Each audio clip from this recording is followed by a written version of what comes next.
Hey, welcome to my channel. The Australia, I mean, not Australia, but the British Grand Prix in Silverstone could be a little bit of controversy or whatnot. Basically, I mean, I don't know if it's controversy, but more so to the point where, congratulations to Lando Norris. Of course, let's not forget that. Piastri, I don't think he was robbed. I mean, he might have braked at the wrong time, and it just like that was his own fault. Probably, his reaction time was much slower than everyone else's. That's what happens when you're in the lead at that point. And because he braked early, 10-second penalty as a result. And because of that 10-second penalty, Lando was able to, get past at that point and win, take the podium at that point in first place, finish P1. Honestly, it was a little surprising to see that Verstappen, who pulled, finishing, fourth place, or sorry, fifth place, sorry. It's a little surprising, but I think that was more of a case where all the mishaps that happened with Piastri, that, the fact he was running second, probably shouldn't finish second or first, probably based on everything that was going on. Even though it was all slick and everything, I think he could have won it if Piastri doesn't break something like that and causes the whole commotion at that point. But congrats to Norris again. I'm not going to take anything away. But the more important thing is Nico Hulkenberg. Hulkenberg. It's like unbelievable. He actually got podium for after 239 or 240 races or whatever it may be. Congrats to you, my friend. The German thing, the German Hulk. Anyways, it's great to see him on the podium finally for the first time for Sauber as well too, which was Alfa Romeo in the past. But it's good to see that they're finishing in that race, and then of course seeing Hamilton, and then of course Verstappen and Max Verstappen and such finishing respectively in that order as well too. Surprised that Hamilton did not podium as well too. He could have podiumed. I mean, this is one of the strings where he used to podium a lot. Now this is the first time I think in the British Grand Prix he hasn't podiumed. It's sad to say, but it is what it is. And then of course you've had not Lando Norris, but more of crikey, what's his name? What's the Mercedes? Russell finishing 10th, barely making it. I mean, that was Kimi Antonelli. It's going to take him a while to get used to things, basically. But the real question is what happens with Verstappen now? Like the whole rumor about Verstappen, Mercedes talking to Verstappen to bring him on board before they sign Russell, because if you have a chance between Russell and Verstappen, you're going to take Verstappen, of course. But my honest opinion, though, is I think Mercedes should stick with Russell and stick with Antonelli, because Verstappen, we're seeing basically the guy is becoming a little bit more unhinged per se, and he hasn't really. I would say he hasn't really grown up or matured as I thought he would have by this point, honestly, because it's one of those things where, I mean, it's understandably selfish, but at the same time, to constantly blame the mechanics, blame the crew and such. I mean, it's it's not something that was anticipated, to be honest with you. But at the same time, it's a case where Horner wants to retain him, of course, because he's definitely got he's got that talent, of course. Red Bull is no longer going to be where they were. I mean, but we've seen this in the past too. When they had Sebastian Vettel, when he won four straight, and then after that, Red Bull started going down, down, down, and then they came back up again. So give it another 2 more years, they'll probably be back up there again at that point as well too. I'm a little surprised though, more so to the point Mercedes is in the hunt for second place at this point, quite honestly, because I honestly did not foresee that happening, honestly, because I thought Mercedes would have issues and whatnot. If I'm Max Verstappen, I mean, if you have the shot to go to Ferrari, I'd probably go to Ferrari, honestly, if he was looking to leave Red Bull, which I don't think he will, because I think he's got that little bit of a loyalty aspect as well too. But if he is looking to leave, you want to go to Ferrari. I mean, if Ferrari comes a calling, I mean, he's not going to say no to him. I mean, quite honestly, if I'm Ferrari, you have a shot between Leclerc and Verstappen. Who do you choose? I mean, quite honestly, they're both immature, so you might as well go with the more talented driver at that point, which is Verstappen. So, Verstappen and a Lewis together, who knows what would happen there?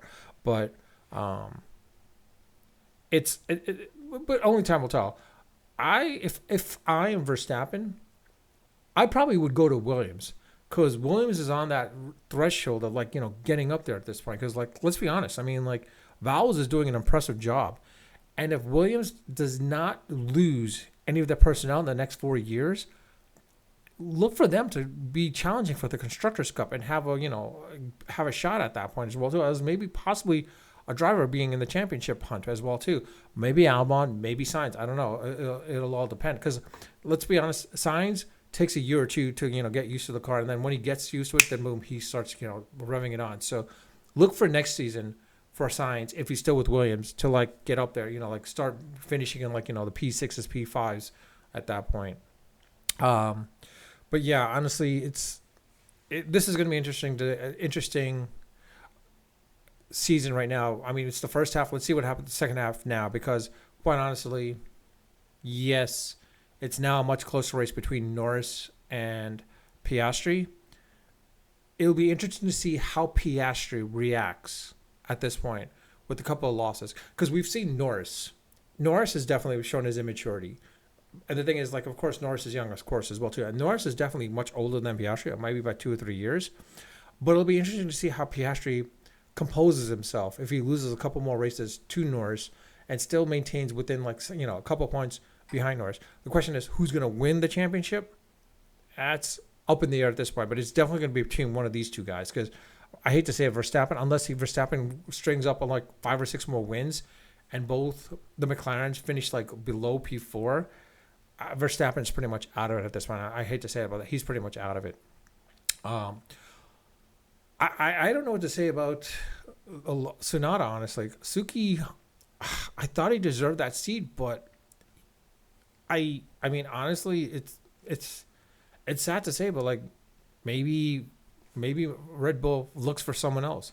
I mean, you can't grab Albon because like Albon left, you fired him practically, so you're not going to come back and get him. Sainz probably makes sense, but Sainz is probably going to stick with Williams at this point, quite honestly. I mean, if I was Red Bull at the time, I would have brought Sainz on, to be quite honest, like Sainz and Verstappen. I mean, granted, Verstappen and Sainz has issues together, and like Verstappen will never race with Sainz and vice versa, because I don't know what the personal issue is, but it's like it stems back from their days in juniors and such, as well as during the Dos Toros days, or not Dos Toros, but Toro Rosso days, but but in any case, yeah, this is going to be an interesting battle between Lando and Oscar, basically, and to see how that plays out. I mean, it kind of reminds me of the whole Hamilton and Rosenberg or Nico back when, I think in 2013, 2014, even 2015, it was always close. And like there was a time where like, when Hamilton had the shot, he was like slowing it down so that Nico couldn't win, and team orders were like, hey, Lewis, you've got to like, let him pass. And he's like, no. He said no, and he was selfish, and kind of makes sense at that point because he wanted that win. I mean, quite honestly, he wants that youth win. He wants to beat Schumacher. I'll be honest, thought Max would probably be in the top right now for a shot for the for his 5th title, but it's probably going to be a bit now, honestly, because after seeing all the immaturity I saw last year and the year before, it was only a matter of time before we saw this. It's just a matter of like he's just going to blame the car and keep blaming the car at this point. But it's neither. It is how it'll be playing out at that point. That made no sense, but I think you get the drift of what I'm trying to say there, basically. But with that, I'll leave it at that. Let me know your thoughts of this season of Formula One, basically. I know I have not watched the movie. I wanted to watch the movie. I had T-Mobile, so I had $5 tickets for it, but unfortunately it kind of expired at that point. So I was like, I'm not going to pay for something that's probably going to have an Apple TV in about 3 weeks later. So I might as well wait 3 weeks later and watch it in the comfort of my own home at that point. But outside of that, like let me know your thoughts in this racing season. Do you think it's going to be Oscar, or do you think it's going to be Lando, or do you think it's going to be maybe Max? Because he's still kind of in the hunt, basically. He's mathematically not eliminated, but it'll be interesting to see how that works out. With that, I'll leave it at that. Unfiltered, unedited, and of course, always unrehearsed. Until next time.